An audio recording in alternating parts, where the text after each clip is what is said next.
భద్రకాళి అమ్మవారి సాక్షిగా బస్తీమే సవాలన్నారు కూడా మాజీ చైర్మన్ ప్రస్తుత చైర్మన్. కూడా భూముల వేలంలో 50 కోట్ల అవినీతి జరిగిందన్నారు బీఆర్ఎస్ నేత మర్రి యాదవరెడ్డి. తడిబట్టలతో స్నానం చేసి ప్రమాణం చేయాలని సవాల్ విసరడం ఉద్రిక్తతలకు దారితీసింది.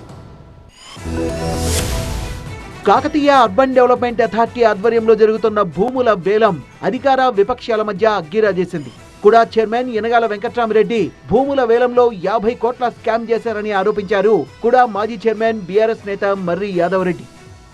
వెంకట్రామరెడ్డి గారిని అడుగుతున్నా, ఇక్కడ అవినీతి జరగకపోతే ఒకటే సవాల్, శుక్రవారం రోజు భద్రకాళి అమ్మవారి గుడి దగ్గర నేను తడి పట్టలతో వచ్చి ప్రమాణం చేస్తాను.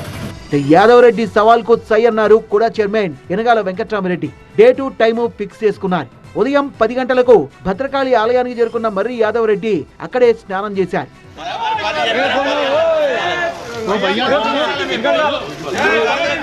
తడిబట్టలతో గుడిలోకి వెళ్లేందుకు ప్రయత్నించగా పోలీసులు అడ్డుకున్నారు. తోపులాట జరగడంతో ఆలయం దగ్గర ఉద్రిక్త పరిస్థితులు తలెత్తాయి. దీంతో మర్రిని అదుపులోకి తీసుకున్నారు పోలీసులు.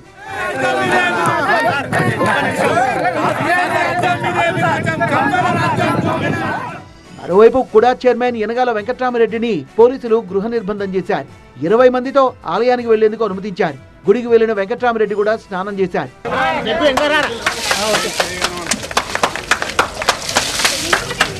తడిబట్టలతో ఆలయంలోకి వెళ్లి భద్రకాళి అమ్మవారి సన్నిధిలో ప్రమాణం చేశారు. తను ఎలాంటి అవినీతి చేయలేదన్నారు. నిన్న క్యాజువల్గా మాట్లాడుకుంటే 45 కోట్లే కదా ఈ డిపార్ట్మెంట్కి ఆ డిపార్ట్మెంట్ పంపి, అరే మీకు ఏం చదువుకున్నావో ఏమో అర్థమవుతలేదు, ₹1 ట్రాన్స్ఫర్ చేయాలన్నా ఫైనాన్స్ డిపార్ట్మెంట్ ఎప్పుడు ఉంటుంది, ఆల్రెడీ ఎంక్వైరీ అవుతుంది. నిన్నటికి ఏజీ ఆడిట్ చేపిస్తున్నాను. నేను ఫస్ట్ టైము మీ గవర్నమెంట్ వచ్చినప్పుడు ఇప్పటివరకు నువ్వు ఆడిటర్ జనరల్ ఆడిట్ చేయలేదు, కూడా నేను ఆడిట్ చేపిస్తున్నాను. 100% ఇది క్రిస్టల్ క్లియర్ ఓపెన్ ఆప్షన్. దేనికన్నా దానికి రెడీ. ₹1,00,000 పోతుంది, ₹1,50,000 పోతుంది. డాక్యుమెంట్ తీసుకురా, ప్రూఫ్ తీసుకురా. ఎక్కడైనా ఒక డాక్యుమెంట్ ₹1,50,000 పోయినట్టు చూపి.